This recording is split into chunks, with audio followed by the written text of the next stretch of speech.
Hello दोस्तों अगर आप 2023 में मैट्रिक का एग्जाम देने वाले हैं तो सब विषय तो लगभग आपका क्लियर हो जाता है, लेकिन संस्कृत एक ऐसा विषय है जिसमें अगर आप नंबर का बात कीजिएगा तो लगभग 20-25 लाख लड़का एग्जाम देता है, जिसमें लगभग आपको कहें तो 10% ऐसे विद्यार्थी फेल करने वाले होते हैं जिनको कि संस्कृत में क्रॉस लगता है। तो संस्कृत में क्या ऐसा स्ट्रेटजी बनाया जाए, कैसे संस्कृत को पढ़ा जाए ताकि संस्कृत में अच्छा नंबर आए, क्योंकि आजकल न टीचर संस्कृत का अच्छा मिल पा रहे हैं और न ही विद्यार्थी शुरू से संस्कृत पर ध्यान भी दे पा रहे हैं। स्कूलों में 9 के बराबर संस्कृत की पढ़ाई होती है, आप लोग इस बात से रूबरू हैं ही। तो चलिए आज के इस वीडियो में हम आपको बताएंगे कि अगर आप 2023 में संस्कृत का एग्जाम देने वाले हैं तो संस्कृत का कौन चैप्टर से कैसा क्वेश्चन पूछा जाता है, क्या हम कम से कम कैसा तैयारी करें जिसमें हम आसानी से अच्छा नंबर ला सके। क्योंकि आपको 3 विषय हम ऐसा बताएंगे, जैसे आप हिंदी को ले लीजिए, संस्कृत को ले लीजिए और सोशल साइंस को ले लीजिए। ये 3 ऐसा विषय है जिसमें आप अधिक से अधिक नंबर ला सकते हैं। बहुत कम पढ़े भी रहिएगा फिर भी आपको अच्छा नंबर आएगा, लेकिन आपको एग्जाम देने का तरीका पता होना चाहिए। चलिए आज के इस वीडियो में हम आपको बताएंगे। देखिए 10th में संस्कृत की तैयारी कैसे किया जाए 2023 में जिनका एग्जाम है वो इस वीडियो को देखिए। सभी पाठों को हिंदी अनुवाद में पढ़ लें। अब यहाँ पढ़ने का मतलब क्या है सो समझिए। जितना भी आपका संस्कृत में पाठ दिया हुआ है, 1 पाठ 2 पाठ, जैसे भारत महिमा पाठ, आलस कथा पाठ, व्याघ्रपथी कथा पाठ, यह 3-4 ऐसा पाठ है जिससे कि निश्चित क्वेश्चन आता है। तो आपको हर पाठ का अनुवाद कहीं ना कहीं से आपको लेना है। या तो आप कोचिंग से नोट्स ले लीजिए, स्कूल से नोट्स ले लीजिए, या आपके बाजार में कुंजिका मिलता है जिसमें कि सभी पाठ का हिंदी अनुवाद दिया हुआ रहता है। जाकर के दुकान में कहना है कि हमको हिंदी का कुंजिका दीजिए, आपको 40 से 50 रुपया में कुंजिका मिल जाएगा। उससे क्या होगा कि आपके पूरे संस्कृत के पाठ का हिंदी है, आप सिर्फ उसको पढ़ लीजिए और हो सके तो आप उसका संस्कृत वाला जो ये पाठ सब है उसका क्वेश्चन आंसर बना लीजिएगा।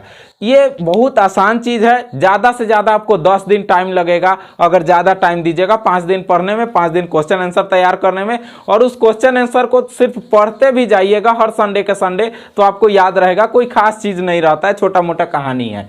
तो इससे आपको 40 नंबर का क्वेश्चन पूछा जाता है सिर्फ आपके पाठ से, और 60 नंबर का जो क्वेश्चन है वो आपके संस्कृत सहचर से पूछा जाता है, यानी कि संस्कृत व्याकरण से। तो संस्कृत व्याकरण को पढ़ना बहुत ही इंपॉर्टेंट है, बहुत ज़्यादा इंपॉर्टेंट है।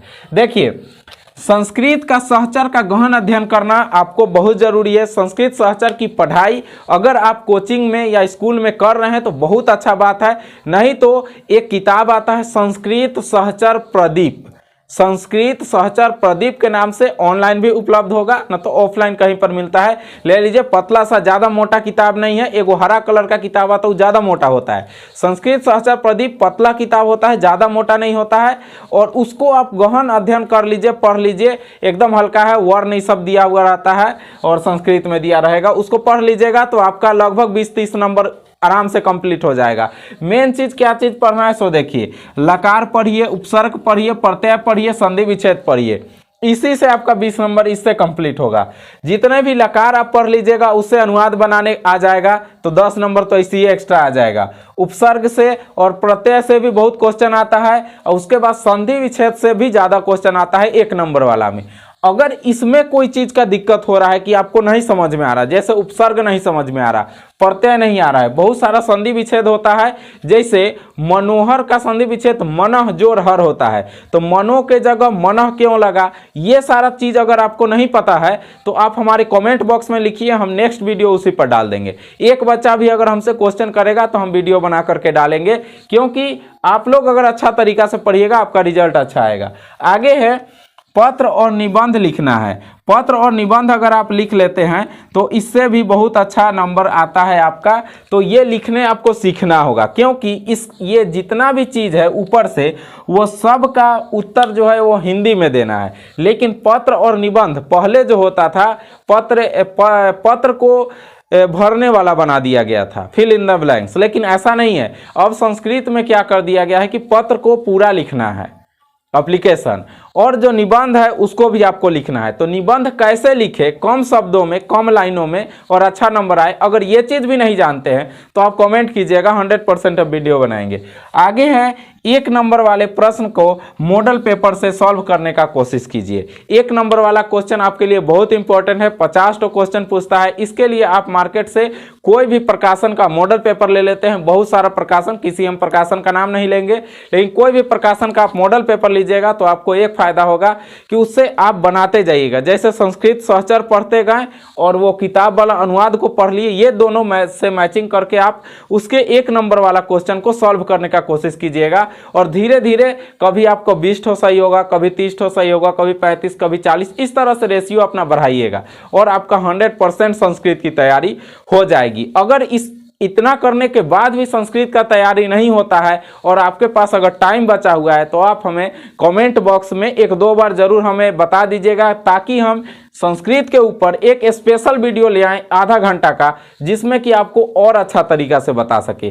दोस्तों, हम चाहते हैं कि आप ये जो हम पॉइंट बताए हैं इस वीडियो के माध्यम से, इस वीडियो को वैसे बच्चों के पास भेजिए जो कि संस्कृत में बहुत कमज़ोर हैं। ये बहुत सीरियस चीज़ है कि संस्कृत की तैयारी अच्छी तरीक़ा से नहीं हो पाती है हम लोग के पास।